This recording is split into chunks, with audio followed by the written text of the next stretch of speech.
Hello everyone, Praise Good here. Welcome back to more of Tears of the Kingdom. Last time, we did a lot of explaining, and there's still going to be more explaining to come. Haha, we get to do that fun thing.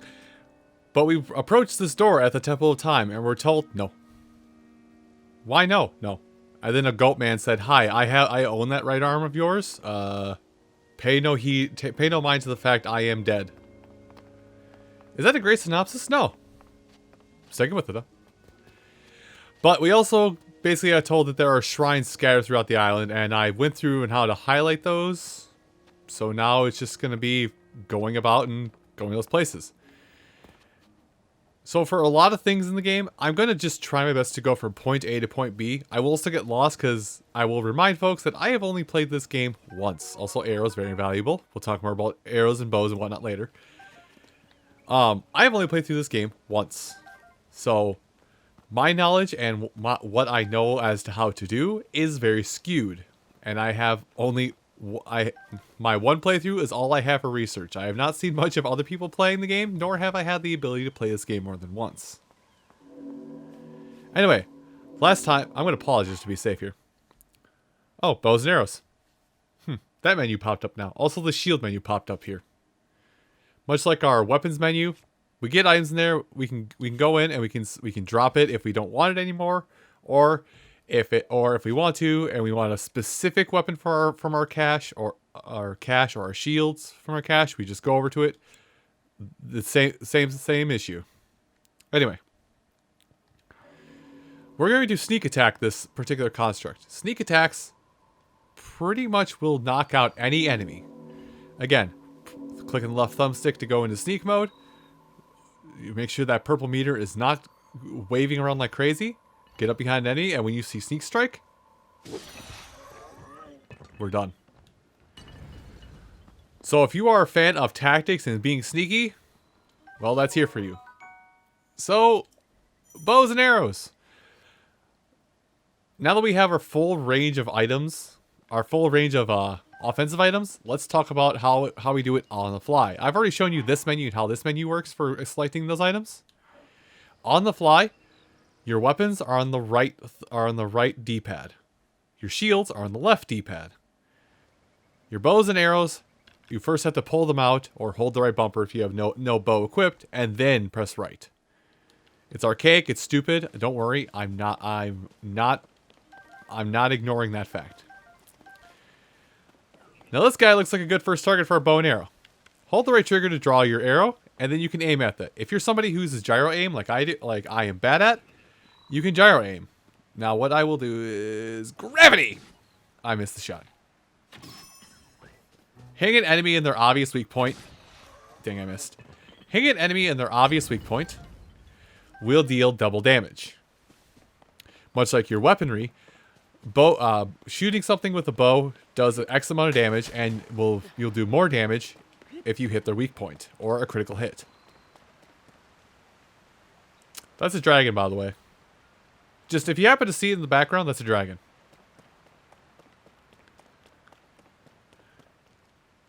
Ah, yes. Much like I said before, if you see an item glowing, grab it. You will want it for anything. Even if you don't think you'll use it for something that I'll talk about later, you'll want to grab these items because they'll be used for other things that we'll get to later.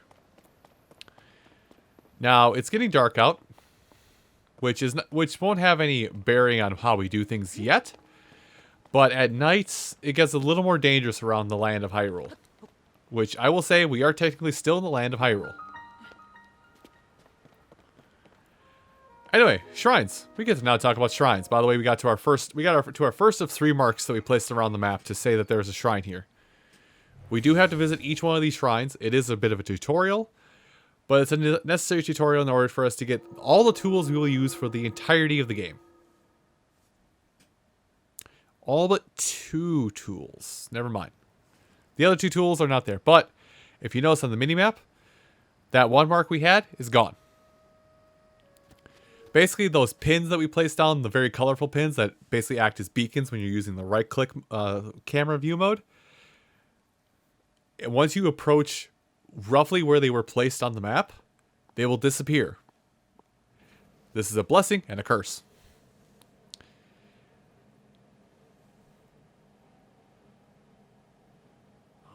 So you've made it here. This is a shrine of light. Long ago, I filled these places with light that purges evil.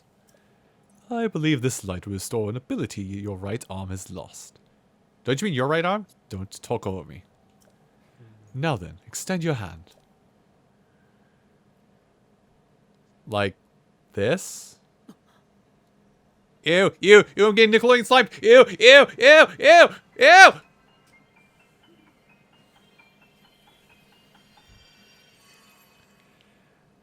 And this is now going to be, you've just gotten the most used tool in the entire game.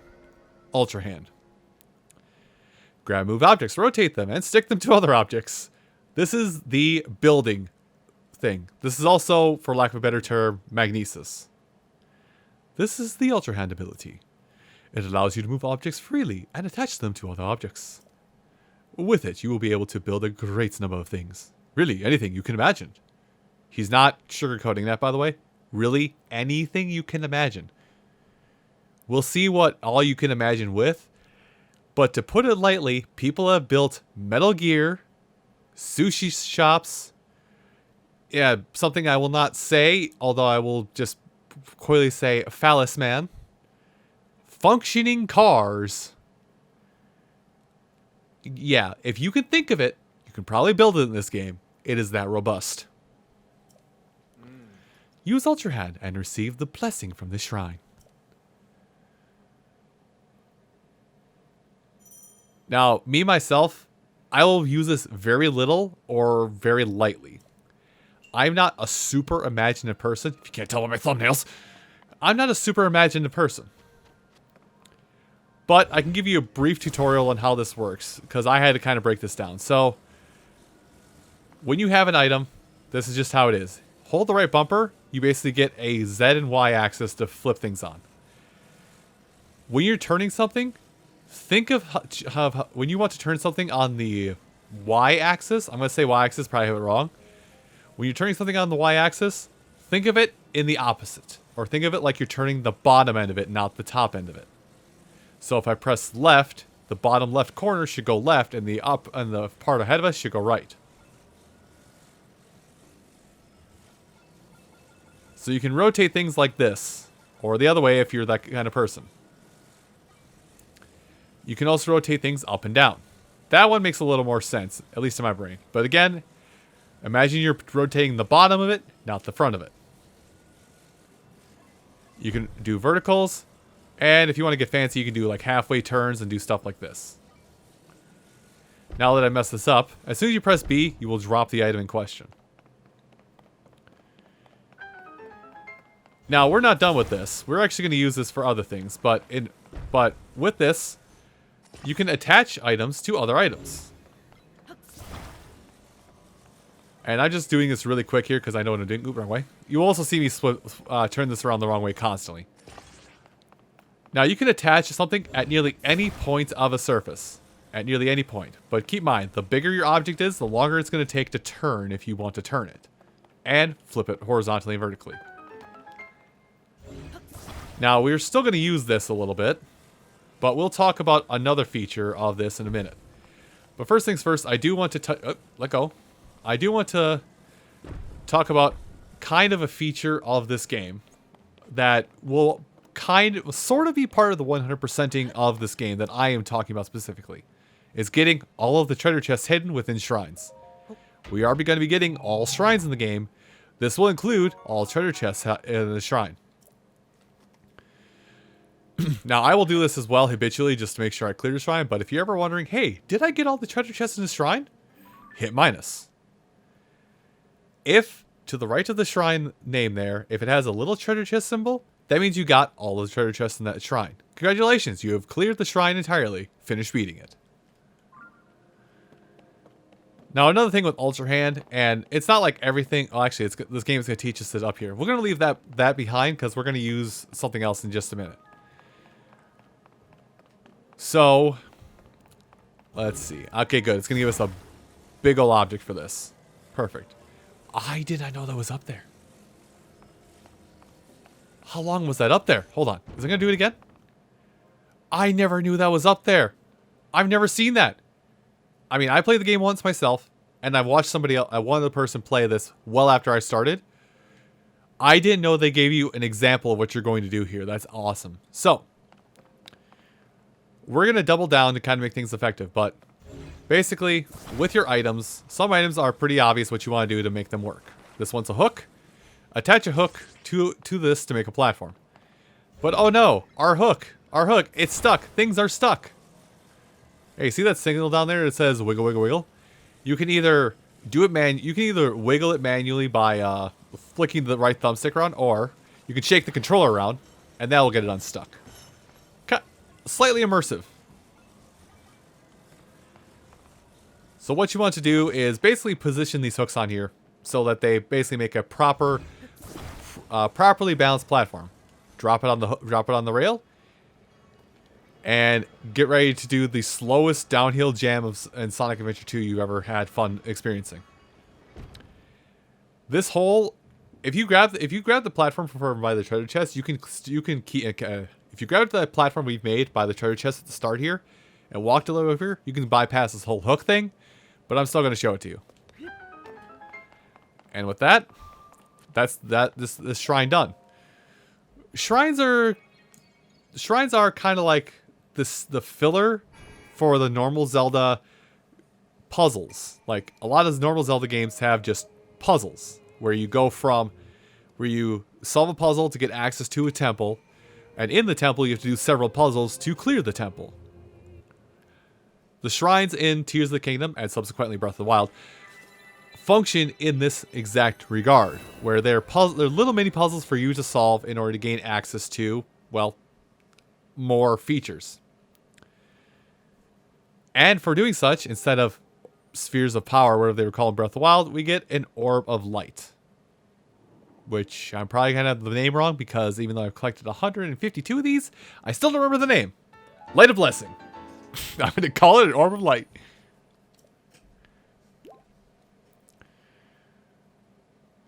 May the light of blessing grant you the strength you seek. I skipped over this cutscene. We may see this cutscene one more time before all said and done, and I start skipping it, but that cutscene plays out every single time you finish a shrine. And when I say every single time, you might be thinking, oh, just every now and again, just to remind you of your... No. Every single time. You did well getting through that shrine, and you restored an ability. That is wonderful. If you visit and complete 2 more shrines, you should be able to open the door to the Temple of Time. You may want to mark the shrines in the distance with pins. Then you'll never lose track of where they are. I was already doing that. The Puripad offers a very useful scope. It's quite handy. Already did it, big guy. Thanks, though. Yeah, I got it. Already doing that. Okay, so the green mark. Okay, so this green mark is off base. We're going to delete it so I can put a proper mark on the next thing. There we go. Trying to think. So we're trying to go over there. Got it. Now I think there is a quick way down from here. Yes, it's just over here.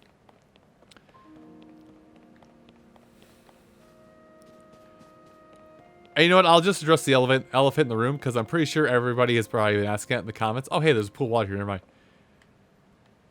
But I will address the elephant in the room. Scooter, why don't you just jump and glide over everything? Come on, man. You're better than this. You played way too much Breath of the Wild to not do this kind of jump and glide. Okay. Yeah, I may have been mashing X that entire time to pull out the glider. They took away the glider, and also they basically made a death plane around the bottom of these islands. So you're kind of forced to go through the tutorial. I'm pretty sure people or speedrunners have probably cracked the code to get off of this island faster. But we're not here to go for speed. We're not here to go for speed. This is a proper walkthrough to help people play through the game and beat the game. So we've already done this puzzle once, but I'm going to just do it a little bit faster. Thankfully, you don't have to have this perfectly balanced, but if you want to go a little faster, you can just hang onto the hook and ride the hook like this down. So have fun with that little nugget of knowledge.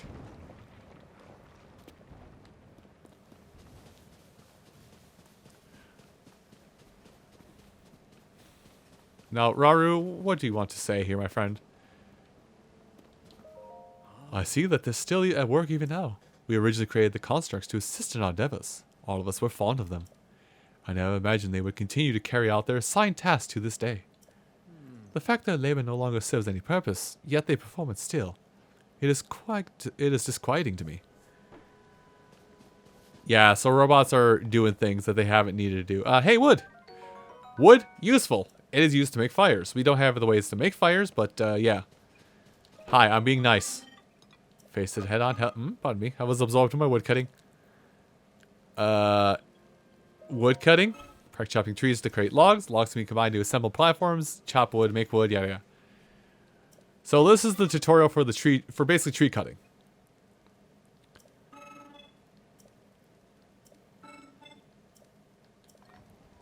So we basically want to talk to him to basically get the go ahead to grab this, but I will drop this stick to grab a stone axe. Now we need to go through that tutorial a little bit because it does help you in terms of. Sorry, I'm looking for little collectibles. Looking for little collectibles all around, even though I haven't seen him yet. It is necessary to talk to him, so because he'll interrupt you otherwise. So just take the nice path. But yes, we basically we have the wood cutting axe so we can chop down trees. But all you gotta really do for this puzzle is something we've already done before: is put two trees together, stick it in the very tree-shaped groove, and use it as a bridge. Something else you can also do with the wood cutting axe, which I'll put away after this moment, is I need one of those. Hold on.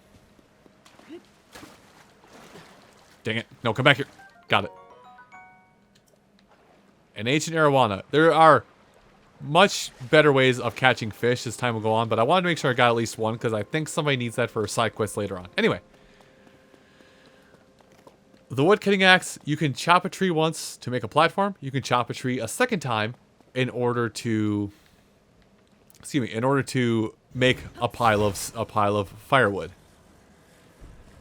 Now what I'm doing here with this floating platform. It's a floating platform, but I'm using it to bridge the gap to get over here to get out this treasure chest. Don't worry about that bell. That's not going to be a problem for us. But yes, this treasure chest. Treasure chests are very necessary throughout your adventure. There's another treasure chest, crap! Treasure chests will be necessary throughout the adventure, and especially up here on the Sky Islands, they are quite necessary for getting certain pieces of gear. You're scared the crickets away. There was a platform, I think it's up there now, but there was a platform that we could have gone to with our, now we have Ultra Hand to get a treasure chest, but I'm going to leave it be for now. Anyway. Now, this construct, also, I'm going to use this opportunity to get this critter. Keep in mind, critters are skittish. Bristles cricket. Critters are skittish, so if you are planning on trying to catch critters, get used to sneaking. You can... Oop, actually, we'll keep this out. Also, axes make for good box breaking tools, but don't rely on that. Oh, something else I can talk about, because now that we're here in this menu. So... If you go to select yourself a new weapon, and you want to use a weapon that has not been used yet, or if you want to prioritize weapons that have been used to break them quicker, however you want to do things, if there's a little sparkle on a weapon, it means they're pristine condition, never been used. If there is no sparkle, they have been used. Now this robot is going to talk about hunting, which is something you can do in more, you know, barbaric ways. But you must gather your own food. These are mine now. That's mine too. So he will talk about sneak up on creatures, which I have been talking about in length here as we've gone throughout here. But shooting creatures or enemies or anything like that is a good way to get sources of food. Raw meat will be used to cook food later on. Now, I'm not going to worry too much about gathering up raw food for the time being. I say, and then immediately target and shoot the next bird I see. Let's see, how good am I at? He's not that good. No, he's still not that good. Well, 2 arrows. Either 1 critical hit or 2 arrows otherwise. We'll still grab a couple pieces of meat just for necessity, but you don't have to shoot enemies if you don't want to. Also, any missed arrows you can recollect at any time. You don't have to be. You don't have to shoot your shoot what your game if you're after it. If you think you can melee it, you can melee it. Just right now with the tools we have available to us, meleeing an enemy is not really a prospect we can have. Anyway, we're almost to our goal. Also, heron fly away. I am a danger. I'm a threat to everybody. While we're going along here, and I grab another hut-footed frog. While we're venturing along here, I will make mention of the time of day in the lower right corner. As I look around the outskirts of this area. There are a few quests that are tied to time of day, but a lot of times those quests will tell you, won't be like a specific time of day. They will say during the afternoon, or the midday, or at night, or the evening, or the morning. They will tell you a time of day, and you kind of have to roughly interpret.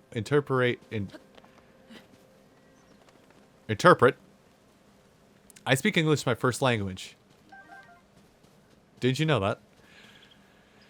You have to interpret that rough saying as a, hey, what time we'd like to do things. Anyway, new item, stand bulb. We'll find out more use for it, but stand bulb and stamella mushroom have the same property when we get to something that we'll talk more about later on. Also, it begins.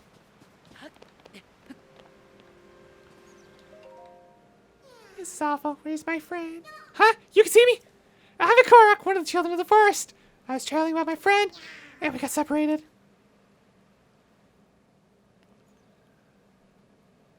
My friend is sending up a smoke signal. I can't wait to catch up. I'm so tired, though. I can't move. Koroks are in this game. There are a total of, by the way, to move this Korok, you can't simply walk up to them and grab them with A, like picking up a rock or something. You must grab them by their backpack with the Ultra Hand. Anyway, Koroks are in this game, and there are 1,000 of them in the game. I'm going to get the math wrong. A 10% increase from Breath of the Wild. But anyway, these Koroks are special, and there's a few more of these Koroks than there are the other 900 Koroks. These Koroks are special because they use the building mechanics of the game to kind of challenge your brain to do certain things. I'm waiting on this just so I can finish explaining it. I know it's driving everybody crazy. Don't worry. These Koroks are introduced to emphasize the building mechanics of the game. And their backpacks can be attached to anything. And seeing as the Koroks are attached to the backpacks, you're basically moving a backpack. Now, because I put this Korok onto this hook, I can basically press B, and off they go. I'll catch up with you in a minute. Don't do anything I wouldn't do, which is pretty much everything. So don't do anything. I'm going to be smart and actually use a log to help me get across, because I don't trust myself. I would say if you're smarter, use several logs. If you were smart, you would use several logs. But now we get to do this the fun way. I really wish it would have respawned. But anyway, we're now going to walk along this very thin rail. If I fall off, it's not game over, thankfully, but if I fall off, it's a loss of hearts. What was supposed to happen is I was supposed to just stay clinged onto the side of this hook. But time has made a fool of us all. Anyway, grab, shaka, shaka, shaka. That is so much easier just to shake the Wiimote. Shake the controller. But anyway, bring a Korok to their friend. These Koroks, I will probably do these Koroks more than any other Koroks, just out of habit, up until a certain point in the game, where it's basically end of game. Reunited at last! I'd like to give you something. Here's all I have. So doing these Koroks will net you 2 Korok Seeds instead of 1. Which is why I like to do these more, because it feels like you get more for what you're doing. I'll leave that up to your discretion, which one is more effective. But what is left up to my discretion is ending this episode. Everyone, thank you all so much for watching this episode of Tears of the Kingdom, and come back next time we will make our way to the next shrine in our path. I'll see you folks later. Take care.